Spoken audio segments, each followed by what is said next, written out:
the earlier we start thinking about how this will become part and parcel of looking into the future, the better for us.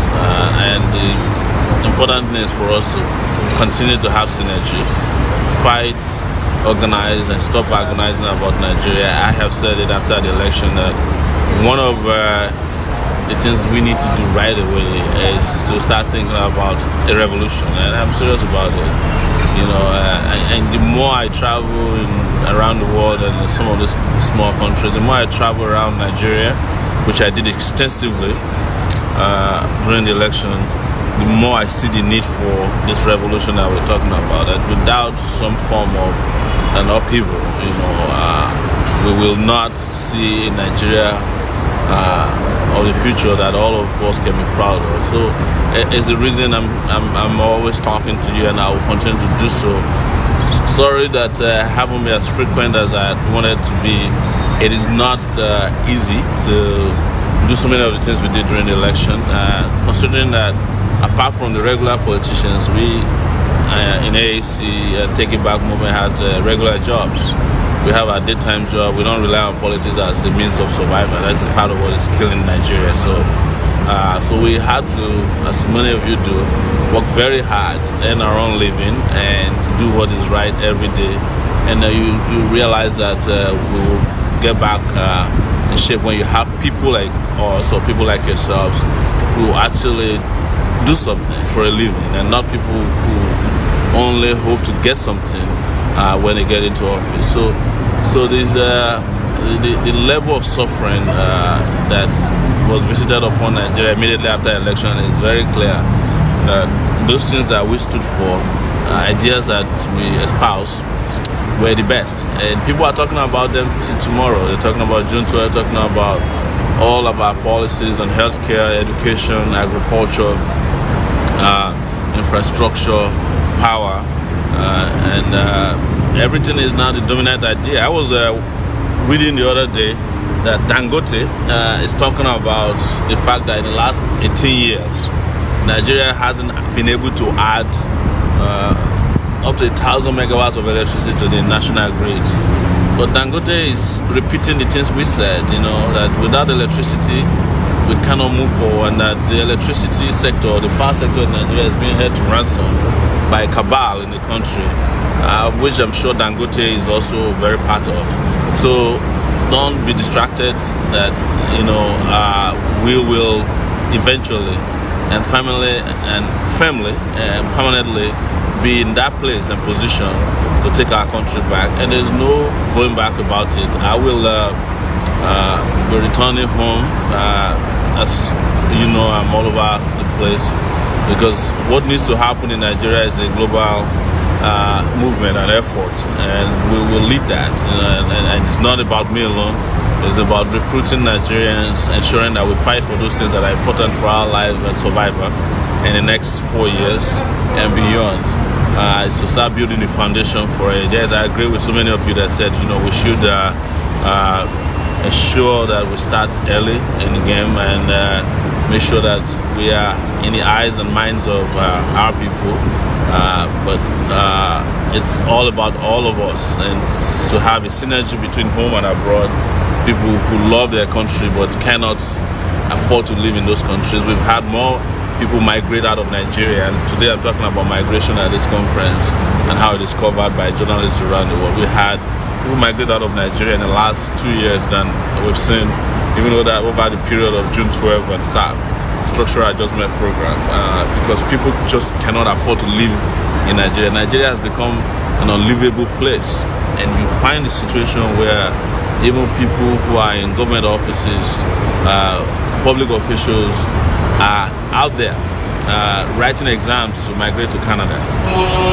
It's crazy. It's unbelievable.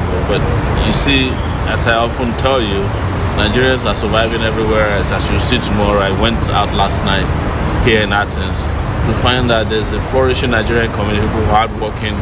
And one thing though is that they would love to go back to their country. They want their country to minimally be like here, Greece, Athens. They want to have good roads, electricity, water supply, able to send their children to school, have healthcare.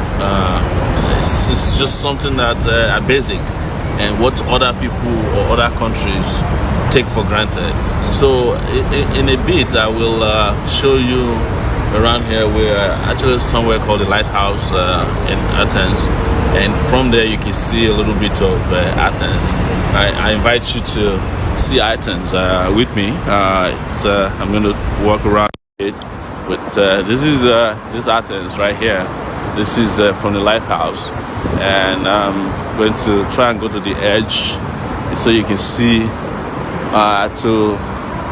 in front of you, or in front of us, is the city of Athens.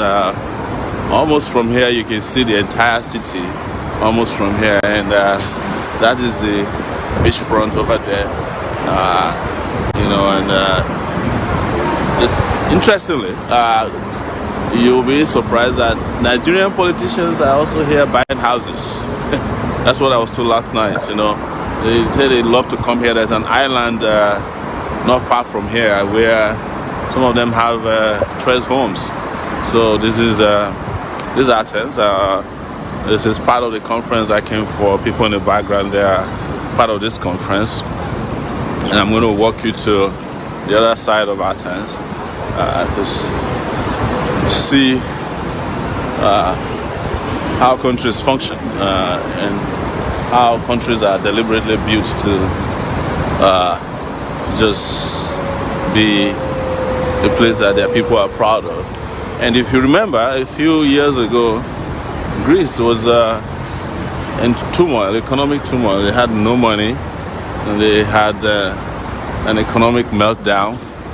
But they somehow have recovered, and what I saw here didn't show that they had the kind of meltdown that we have. We in Nigeria have perpetually been in a state of economic meltdown over this year. So I'm just walking you around on top of this lighthouse so that you can see Athens. I'm showing you the right side of Athens, showing you the left side of Athens from where I'm standing.